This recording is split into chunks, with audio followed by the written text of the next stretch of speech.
तो छपरी टपरी यूट्यूबर गरीब के बच्चों, हम लेके आए हैं Conjuring movie part 3 the devil made do it 2, जो कि आई थी 2021 अगस्त में।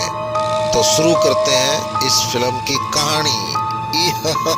की स्टार्टिंग में हम 8 साल के एक बच्चे को देखते हैं जो कि काफी डरा हुआ रहता था। उसे कोई चीज परेशान करती थी और वो हमेशा सहमा हुआ रहता था। वो 8 साल का था। उसके पेरेंट्स भी इस बात को लेके काफी परेशान थे। तो वो एक दिन अपने घर में कुछ एक्सोर्सिस्ट को बुलाते हैं, जिनमें एक कपल होता है और चर्च के फादर।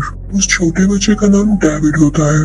उसकी एक बहन भी होती है और इस वक्त इनके घर उसकी बहन का दोस्त भी था। उसकी डेविड के साथ काफी अच्छी फ्रेंडशिप थी, तो वो डेविड को सुलाने ले जाता है। अब डेविड की बहन का दोस्त उसे लिटा कर वहाँ से चला जाता है, लेकिन डेविड को फील होता है कि जैसे कोई उसका रूम खोलने की कोशिश कर रहा है। तो डेविड जाकर वॉशरूम में छुप जाता है, लेकिन वहाँ पर उसको लगता है कि कोई उसे देख रहा है। उसे वहाँ पर कई ज्यादा हाथ भी नजर आते हैं और बात तक में खून आने लगता है। वो काफी ज्यादा डर जाता है और चिल्लाने लगता है। उसकी आवाज सुन के सारे फैमिली मेंबर्स ऊपर आ जाते हैं, लेकिन यहाँ डेविड जो कि 8 साल का बच्चा था, काफी ज्यादा गुस्से में आ चुका था और आउट ऑफ कंट्रोल हो चुका था। वो अपने ही डैड की टांग पर स्टैब कर देता है। अब मेल एक्सोर्सिस्ट उसे उठाकर नीचे लेकर आ रहा होता है, लेकिन अपने नाखूनों से वो दीवार पर स्क्रैच करता जा रहा था।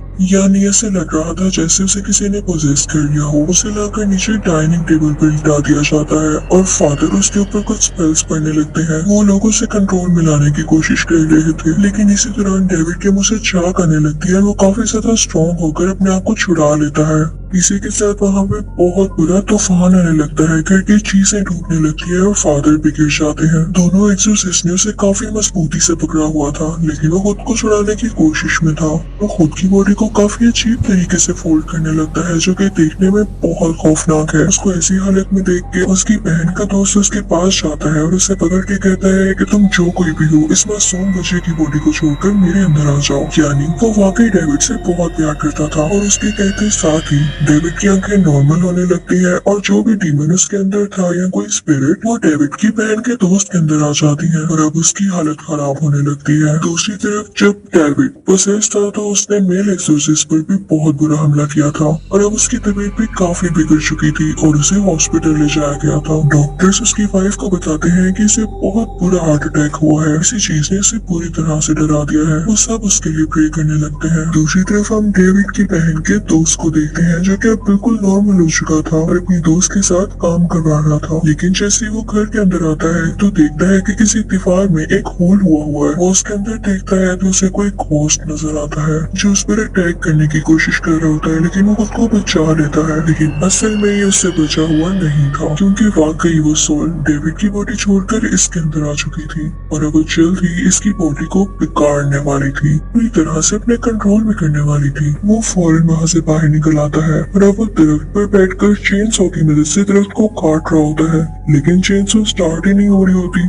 तभी उसे अपने साथ खिड़की पर कोई घोस्ट दिखाई देता है जो कि उसे ही देख रहा था और तभी चेनसो स्टार्ट हो जाती है। उससे उसकी बॉडी बिगड़ सकती थी, लेकिन इससे पहले ही वो चेनसो नीचे गिर जाती है और उसकी जान बच जाती है। वो काफी डर जाता है और अपनी गाड़ी लेकर वहाँ से जाने लगता है, लेकिन उसे रोक दिया जाता है। उधर हॉस्पिटल में भी जब मेल एक्सोर्सिस्ट को होश आती है तो वो भी यही कहता है कि डेविड की बॉडी को वो सोल छोड़कर अब उस लड़के की बॉडी में आ चुकी है, जो कि डेविड की बहन का दोस्त है। वो अपनी वाइफ से कहता है कि फौरन उनको कॉल करो और उन्हें बताओ कि सोल बहुत खतरनाक है, वैसे बच कर रहे। उसकी वाइफ जब डेविड की बहन को कॉल कर रही होती है तो वो कॉल नहीं उठा पाती, क्योंकि वो बहुत लाउड म्यूजिक लगा के डांस कर रही होती है ताकि उसका दोस्त अच्छा फील करे। इसी तरह डेविड की बहन के दोस्त की तबीयत काफी खराब होने लगती है, क्योंकि वो अपने कंट्रोल में नहीं था। उसे समझ ही नहीं आ रहा था कि वो यहाँ खड़ा कैसे है। वो काफी वीक फील करने लगता है। जब फीमेल एक्सोर्सिस्ट की कॉल कोई नहीं उठाता तो वो परेशान हो जाती है। वो फौरन से पुलिस को कॉल करती है और उनसे कहती है कि आप फौरन से डेविड के घर चले जाएं। अब डेविड की बहन जिस दूसरे आदमी के साथ डांस कर रही होती है वो एक घोस्ट में बदल जाता है। उसकी शक्ल काफी अजीब हो जाती है और वो उसको डराने लगता है। वो काफी चिल्लाती है क्योंकि वो काफी डर चुकी थी और अपने दोस्त को लेके वहाँ से चली जाती है।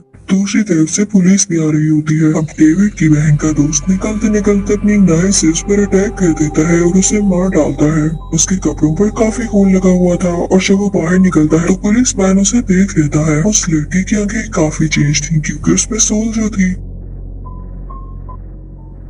वो पुलिस से बात नहीं करता तो पुलिस मैन उससे कहता है कि तुम्हारे कपड़ों पर खून भी लगा हुआ है, तुम मेरे साथ आओ। अब हम देखते हैं कि वो मेल और फीमेल दोनों एक्सोसिस्ट के साथ बैठा होता है। वो उससे कहते हैं कि हम ये देखना चाहते हैं कि तुम में सोल है या नहीं। तुम बाइबल पढ़ना शुरू करो। अगर तुमने बाइबल पढ़ ली तो इसका ये मतलब है कि वो सोल अभी तुम्हारे अंदर नहीं है, क्योंकि अगर वो तुम्हारे अंदर होगी तो तुम्हें वो बाइबल नहीं पढ़ने देगी। अब जब वो लड़का बाइबल पढ़ना शुरू करता है तो उसे पता चलता है कि मेरे अंदर अभी कोई सोल नहीं है, क्योंकि वो बाइबल पढ़ पा रहा था और इसने जिस आदमी को मारा था इस बारे में केस भी बन चुका था और इसे पुलिस अरेस्ट करने वाली थी। लेकिन तभी वहाँ पर इस लड़के की लॉयर आ जाती है। वो दोनों एक्सोसिस्ट उस लॉयर से कहते हैं कि इस लड़के ने नहीं मारा, उसमें कोई सोल है, कोई गोस्ट है जिसने उस आदमी को मार दिया। और ये लोग ये भी बता रहे हैं कि उस आदमी में भी कोई गोस्ट आ गया था। तो लॉयर कहती है कि तुम लोग प्लीज असली दुनिया में आ जाओ। कौन ऐसी बातों पर यकीन करेगा? वो तो यही कहेंगे कि अपने सर से लोग क्राइम डाल रहे हैं। वो लॉयर किसी भी सूरत नहीं मान रही होती कि किसी डीमन या सोल का काम है। तो वो मेल एक्सोसिस्ट उससे कहता है कि ठीक है,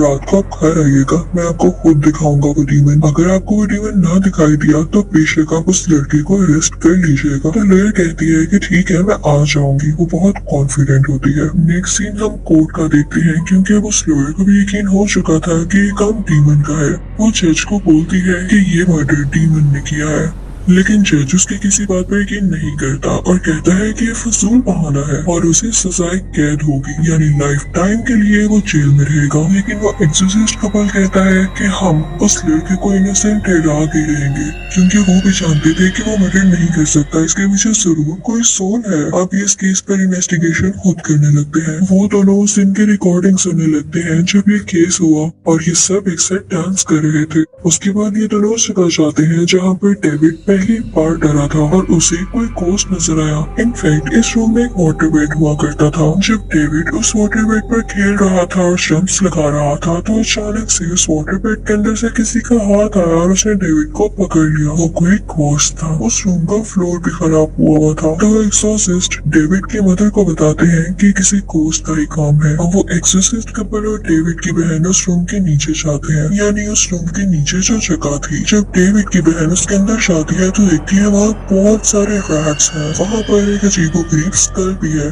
वो उसकी पिक्चर लेती है और फिर आकर सबको दिखाती है। सब कहते हैं कि हमने आज तक ऐसा स्कल कहीं नहीं देखा। चर्च के फादर भी कहते हैं कि मैंने भी आज तक ऐसा स्कल नहीं देखा। तुम लोग ये बात किसी और फादर को बताओ जो कि मुझसे सीनियर हो। अब वो एक्सोसिस्ट कपल जब दूसरे फादर के पास जाता है तो वो फादर इनसे कहते हैं कि ऐसा स्कल मैं पहले कहीं देख चुका हूँ, लेकिन वो बिल्कुल ऐसा नहीं था। वो उनको अपनी कलेक्शन दिखाते हैं और दूसरे सीन में हम एक लेडी को देखते हैं जो कि किसी किस्म का ब्लैक मैजिक कर होती है, क्योंकि उसके पास एक अजीबोगरीब टेबल थी जिस पर उसने ब्लैक कैंडल जलाई थी और उस लड़के की भी पिक्चर उसके पास थी, यानी डेविड की बहन के दोस्त की। वो अजीबोगरीब लेडी कोई मैजिक करती थी जिससे इंसान को हेलुसिनेशंस होने लगती थी और वो डर जाता था। उससे ऐसा लगता था जैसे उसके अलावा भी कोई है उसके पास, यानी जैसे कोई डीमन या कोई सोल वगैरह। फिर मेल एक्सोसिस्ट एक डिटेक्टिव से मिलता है। वो डिटेक्टिव कहता है कि मैंने ऐसा स्कल पहले भी देख रखा है। वो कहता है कि पहले भी कोई ऐसा केस था जिसमें मैंने ये स्कल देखा। तो फीमेल एक्सोसिस्ट कहती है कि इस बार केस में डीमंस का हाथ है। तो वो डिटेक्टिव कहता है कि मेरे साथ मजाक नहीं करो। तो वो दोनों एक्सोसिस्ट वहाँ से चले जाते हैं। फीमेल एक्सोसिस्ट अपने साथ वो नाइफ भी लिया थी जिससे उस दिन मर्डर हुआ था। डिटेक्टिव उनसे कहता है कि जिस केस की मैं बात कर रहा हूँ उसमें 2 लड़कियाँ थी जो कि मारी गयी, लेकिन उनमें से एक की बॉडी मिली। अब वो तीनों मिलकर उस जगह पर जाते हैं जहाँ पर ये सब कुछ हुआ। फीमेल एक्सोसिस्ट पास में चली जाती है। वो दोनों फ्रेंड्स थी और उनमें से एक फ्रेंड ने ही अपनी दूसरी फ्रेंड का मर्डर कर दिया था, क्योंकि उसके अंदर डीमन आ चुका था। और जिस फ्रेंड ने मर्डर किया था फीमेल एक्सोसिस्ट बिल्कुल उसकी तरह एक्ट कर रही थी, क्योंकि वो सारी चीजों को रिवाइज कर रही थी। फीमेल एक्सोसिस्ट भागने लगती है, लेकिन भागते भागते वो बिल्कुल किनारे पे पहुंच चुकी थी और नीचे पानी ही पानी था। वो वहाँ पर फौरन से रुक जाती है, लेकिन तभी नीचे से कोई क्रीपी सा हाथ आता है और उसे खींचने लगता है। लेकिन तभी वहाँ पर उसका हस्बैंड आकर उसे बचा लेता है। वो फीमेल एक्सोसिस्ट अपनी सेंसेस में आ चुकी थी तो अपने हस्बैंड से कहती है कि जिस लड़की की बॉडी नहीं मिल रही वो इसी रिवर के अंदर है। अब उस लड़की की बॉडी को निकाल लिया जाता है, यानी ये मसला भी सॉल्व हुआ। जो उसकी बॉडी नहीं मिल रही थी, उस फीमेल एक्सोसिस्ट के पास काफी अच्छी एबिलिटीज थी।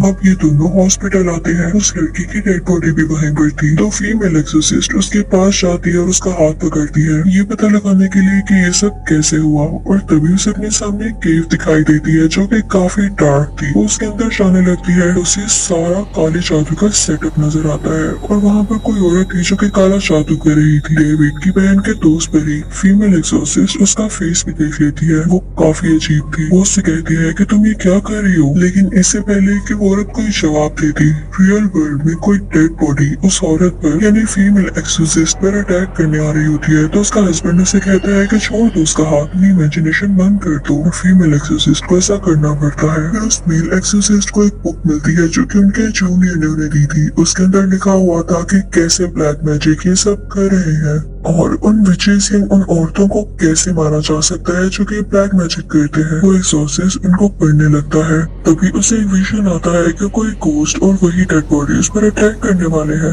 उसके हाथ में नाइफ होती है और वो वापस से उन पर अटैक करने लगता है कि तभी उसका हाथ उसका जूनियर पकड़ लेता है और कहता है कि अब अपनी वाइफ को मारने जा रहे थे, यानी उसको जो विजन्स आ रहे थे वो डीमंस ही दिला रहे थे कि वो अपनी वाइफ को मार डाले, क्योंकि उसकी वाइफ डीमंस के लिए बहुत बड़ा खतरा जो थी। अब वो फीमेल एक्सोसिस्ट उस सीनियर फादर से मिलने के लिए जाती है। वो सीनियर फादर उसे एक बुक दिखाते हैं जिसके ऊपर किसी बच्चे की पिक्चर लगी होती है। वो उसे बताते हैं कि ये एक विच है।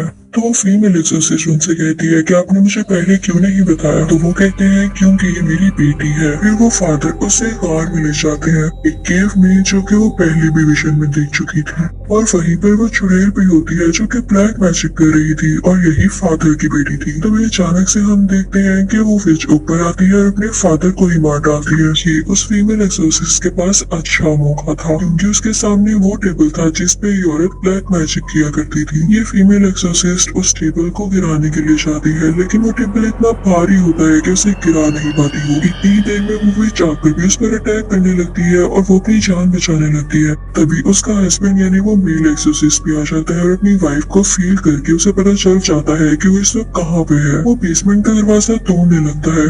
अब नीचे वो फीमेल एक्सोसिस्ट काफी मुश्किल में होती है क्योंकि वो वहाँ से भाग रही होती है, लेकिन उसे रास्ता नहीं मिल रहा होता। इतनी ही देर में उसे अपने सामने मिरर नजर आता है। वो हर तरफ खुद को देख पा रही थी और तभी वो पूरी औरत यानी विच आकर उस पर चाकू से अटैक करने लगती है। फीमेल एक्सोसिस्ट उसे पत्थर मारती है और वहाँ से भाग जाती है। अब वो विच उस मेल एक्सोसिस्ट के पास जाती है उसके वाइफ के रूप में और उसे अपने कंट्रोल में कर लेती है। दूसरी तरफ हम ये देखते हैं कि डेविड की बहन का दोस्त काफी बीमार था क्योंकि उसे जेल में बांधा गया था।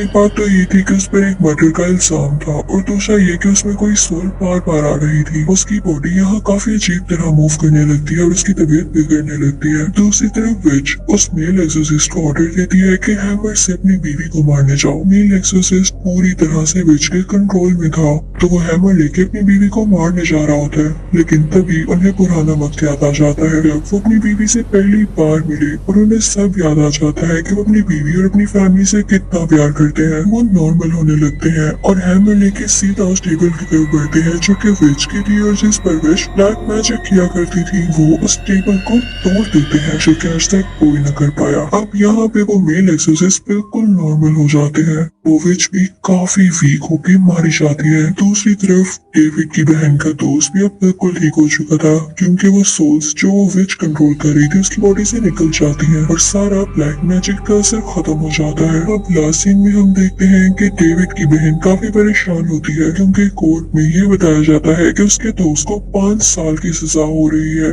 क्योंकि कोर्ट अभी भी इस बात पर बिलीव नहीं करती कि कोई डीमन इस तरह का काम कर सकता है। डेविड की बहन के दोस्त को जेल होने के बावजूद डेविड की बहन उससे शादी कर लेती है और इसे जेल में मिलने जाया करती थी, लेकिन बाकी केसेस सॉल्व हो चुके थे। वो सारे डीमंस जो लोगों की बॉडीज में आकर इनको तंग किया करते थे वो अब जा चुके थे।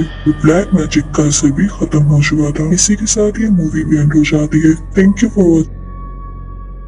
और मेरे दोस्तों, तो आपको कैसी लगी है कहानी हम कमेंट करके बताएं, और किसी कहानी के बारे में आपने जानना है तो उसके बारे में कमेंट करें। हम जल्दी मिलेंगे एक नई कहानी के साथ, एक नई ड्रावनी फिल्म के साथ। बने रहे भूतिया चैनल के ऊपर।